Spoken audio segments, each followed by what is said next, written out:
Sugar Ranch Theater, featuring talented local artists from California's Central Coast, presents an original radio drama. Here is episode number 3 of The Most Beautiful Woman.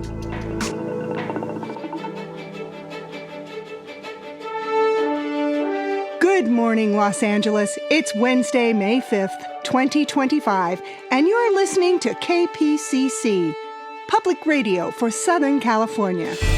I'm Monica Quinn. Our guest today is attorney and now author Michael Weber. The book is called On Trial. Welcome back, Michael, and congrats on the book. Oh, thank you, Monica. It's good to be with you again. Now, our astute listeners will recall that you and I have a history dating back to when I was a reporter for the LA Times. As I recall, we've tangled a few times. A few? You first came across my radar when Walter Scarborough was killed. That was a big story. Huge. You're right. It certainly was. So that's why you've devoted so much time to that case in your book? 5 years later, it's still the number one topic people want to talk about when they see me. We should remind our listeners of the basic story. Walter Scarborough, a man in his 70s, flew out from Denver to see you on what he said was an urgent matter. Yes. Scarborough had dated and apparently been engaged to Evelyn Avery back at Stanford in the 60s. Things had soured and the marriage was called off, or so he said. Scarborough wanted you to arrange a meeting with Evelyn Avery so he could apologize before he died? He was quite convincing, I'm afraid. But instead, Walter Scarborough ends up dead, shot by a gun he brought with him. Exactly. As I explain in the book, her only daughter, Victoria, showed up in my office to reveal that Walter was her father. Evelyn had become pregnant back at Stanford, but Walter wanted no responsibility. And Evelyn initially refused to defend herself. She refused to explain anything. That's right, not a peep. What a mess. So tell our listeners how you finally got the truth out of her. What made Evelyn talk? I was meeting with Glenn Rodman, the prosecuting attorney. He told me the gun didn't belong to Evelyn. It was Walter's. Well, you can't say the words I was thinking on radio. I went to drive Evelyn home after she was released. Believe me, she wasn't getting out of that car until I had the truth.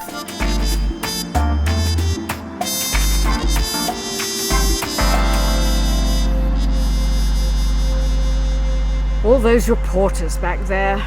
Heavens, they were acting like I was O.J. Simpson. Michael, is anything wrong? You're being awfully quiet. Michael, why are we stopping? Enough, Evelyn, enough. I know what happened. Whatever are you talking about? I know who Victoria's father is. I know that the gun belonged to Walter. So does the DA. What? How could you possibly know? Victoria came to see me this morning. She told me about Stanford. Victoria? I don't believe you. She told me about the baby, Evelyn. Now we're going to sit here for as long as it takes. Tell me what happened after I dropped Walter off at your front door. And I mean everything. I never should have agreed to see Walter. One shouldn't tangle with the past. I'm waiting. Fine. Whatever. Yes. Walter was Victoria's father. Satisfied? And the gun? Mercy. You think I was expecting him to bring a gun? It all happened so quickly. It's very kind of you to see me, Ev. Certainly more than I deserve. Say whatever it is you have to say, Walter, and then be gone. I came here to give you a chance to settle things between us. I owe you that much. Really? What could you possibly... Walter! No, don't worry, Ev. I'm not going to shoot my most beautiful girl. Go on. Pick it up. You must be joking. Oh, not at all. No, pick it up. Shoot me. Come on. Don't tempt me, Walter Scarborough. Well, that's exactly what I'm doing. You hated me all these years. Don't deny it. I'm giving you a chance for revenge. Shoot me. No, absolutely not. I'm dying, Evelyn. Come on, we're both in different types of pain right now. Yours Yours has lasted more than 50 years. We'd be doing each other a favor. Get out! Leave or I'll call Michael. Shoot me. Get your revenge, Ev. You know you want to. And don't worry. No jury would ever convict Evelyn Avery for a mercy killing. You bastard! Like I would ever have married you. Stop it! Like I would have spent my life with you and a child. Shut up, Walter! Walter, shut up! You were such easy pickings back then, my dear. How dare you! You actually believed that I loved you? Shut up! Shut up! Shut up! I couldn't wait to graduate so I could get as far away from you as absolutely... That's what happened, Michael. It's like I told you at the jail. I guess I was angrier than I thought. I'd been angry all these years. And then for Walter to talk to me like that.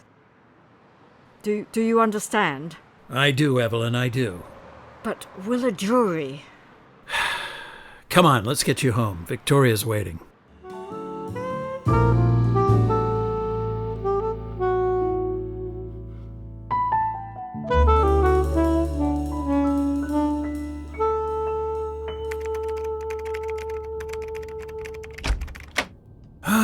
Good morning, Maggie. Hello, Michael.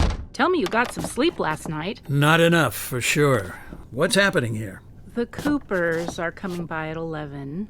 And you asked me to remind you to call Glenn Rodman. So call Glenn Rodman. I will.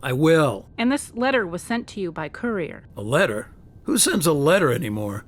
It's from Walter Scarborough. Let me see that. Dear Caraway, you were right. Gatsby didn't have a happy ending. But if today goes as planned, my ending will at least be appropriate. Sorry for misleading you. I know that my most beautiful woman is in capable legal hands. Warmest regards, Walter Scarborough.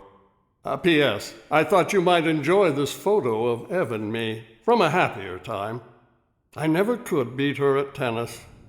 Michael, what is it? Oh, I'd say this is a goodbye letter, along with a photo from when Walter and Evelyn actually liked one another. Funny, I never knew she played tennis. She holds that racket like a pro.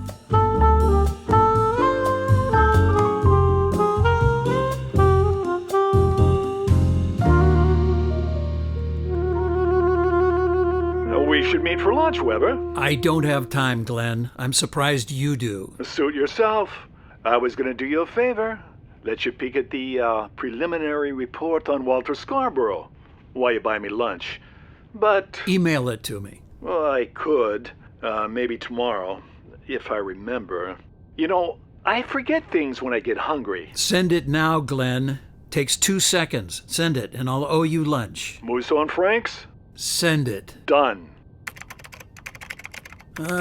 Got it. Smith & Wesson, 3 shots, relatively close range, 2 bullets in the chest, 1 in the left shoulder. Residue powder burn suggests shooter was right-handed. Huh. Okay, Glenn, so? Keep reading.